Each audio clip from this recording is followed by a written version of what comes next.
নমস্কার। পুরাণ পরম্পরায় আপনাদের সবাইকে জানাই স্বাগত। আশা করি ঈশ্বরের কৃপায় আপনারা সকলেই ভালো আছেন। আমার অনেক ভিডিও আপনারা আগেই দেখেছেন, অনেক ভালোবাসাও দিয়েছেন।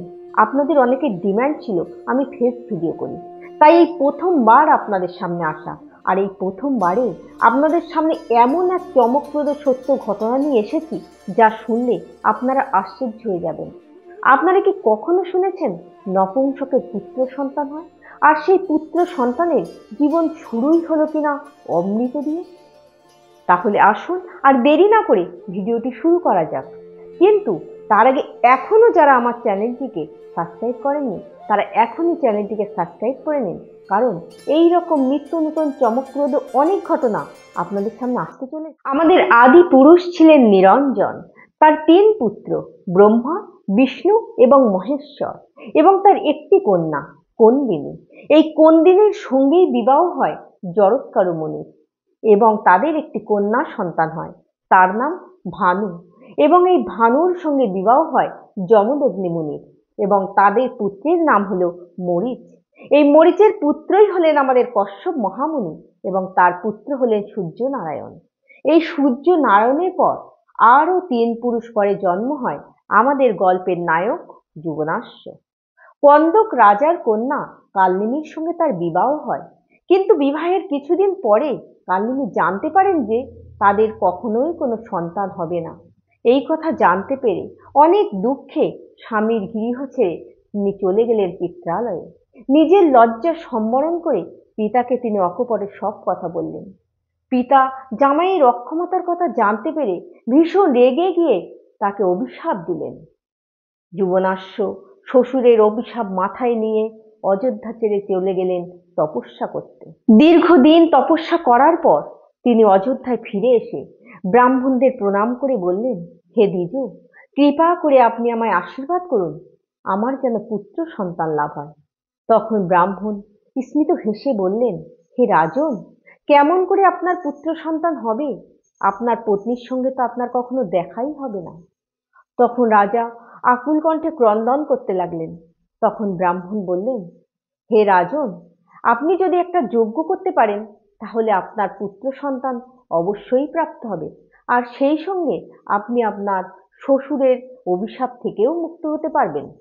এই কথা শুনে রাজা অত্যন্ত আনন্দিত হয়ে যজ্ঞের আয়োজন করলেন। যথাদিনে যজ্ঞের আয়োজন হলো। সারা দিন ধরে যজ্ঞ চলল।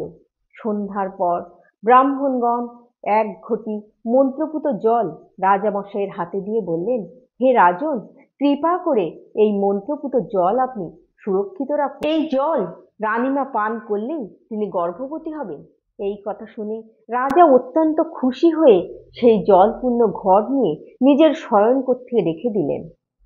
কিন্তু এই রাতেই ঘটে গেল এক চরম বিপর্যয়। প্রচন্ড তৃষ্ণায় রাজামশাই ছটফট করতে থাকলেন। জল চাইলেন, কেউ আমায় জল দাও। কিন্তু একজনও কেউ জল দিতে তার কাছে এগিয়ে এলো না। তখন হাতড়ে হাতড়ে রাজামশাই সেই ঘটির জলটি পেলেন। তখন তিনি সেই জল পান করে আবার বিছানায় শুয়ে পড়লেন। প্রভাতের সূর্য কিরণ যখন তার মুখকে স্পর্শ করল, তখন তার নিদ্রা ভঙ্গ হলো। তিনি উঠে পড়লেন। এমন সময় ব্রাহ্মণগণ এসে রাজামশাইকে ডাকতে থাকলেন। রাজামশাই ব্রাহ্মণের ডাক শুনে বাইরে গেলেন। তখন ব্রাহ্মণগণ বললেন, রাজামশাই, কাল যে মন্ত্রপুত জল আমি আপনাকে দিয়েছিলাম সেই জল আজ আপনি পত্নীর কাছে পৌঁছে দিন, এবং সেই জল রাত্রে আপনি তাকে পান করতে বলবেন। তারপর প্রভাতের সূর্য কিরণ যখন রানীমায়ের মুখে স্পর্শ করবে তখন তিনি পূর্ণ গর্ভবতী হবেন। এই কথা শুনে রাজামশাই বললেন, হে দ্বিজ, কাল আমি চরম ভুল করে ফেলেছি, সেই জল যে আমি পান করে ফেলেছি। ব্রাহ্মণগণ বললেন, রাজামশাই, আপনি কি করেছেন? এই মন্ত্রপুত জল তার ক্রিয়া তো অবশ্যই করবে।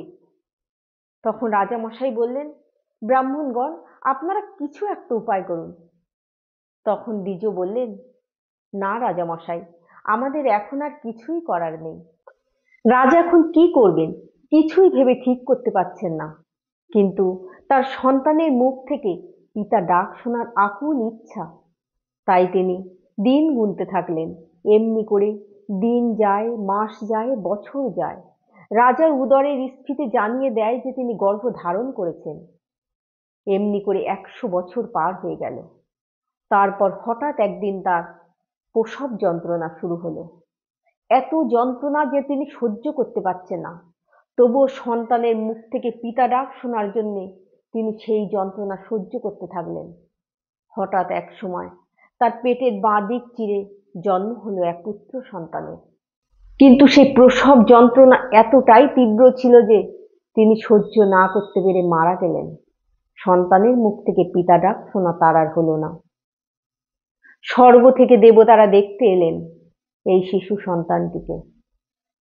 শিশুটি তখন ক্ষুধার জ্বালায় চিৎকার করে কাঁদছে। দেবরাজ ইন্দ্র তখন তার মুখের মধ্যে তর্জনী আঙুলটিকে দিয়ে বললেন, মাং ধাস্যতি, অর্থাৎ আমাকে ধারণ করো। দেবরাজ ইন্দ্রের তর্জনী আঙুল দিয়ে অমৃত ঝরত। তাই সেই অমৃত পান করেই শিশুটি তার উদরের তৃপ্তি লাভ করল। প্রজাপতি ব্রহ্মা এই দৃশ্য দেখে বললেন, আজ থেকে এই শিশুর নাম হলো মানধাত্তা। তাহলে আজ আপনারা জানলেন নপুংসকের পেট চিরে কিভাবে পুত্র সন্তানের জন্মলাভ হলো এবং সেই সন্তানের জীবন শুরুই হলো অমৃত দিয়ে। আর সেই শিশুটির নাম হলো মানধাত্তা। তাহলে কেমন লাগলো ভিডিওটি?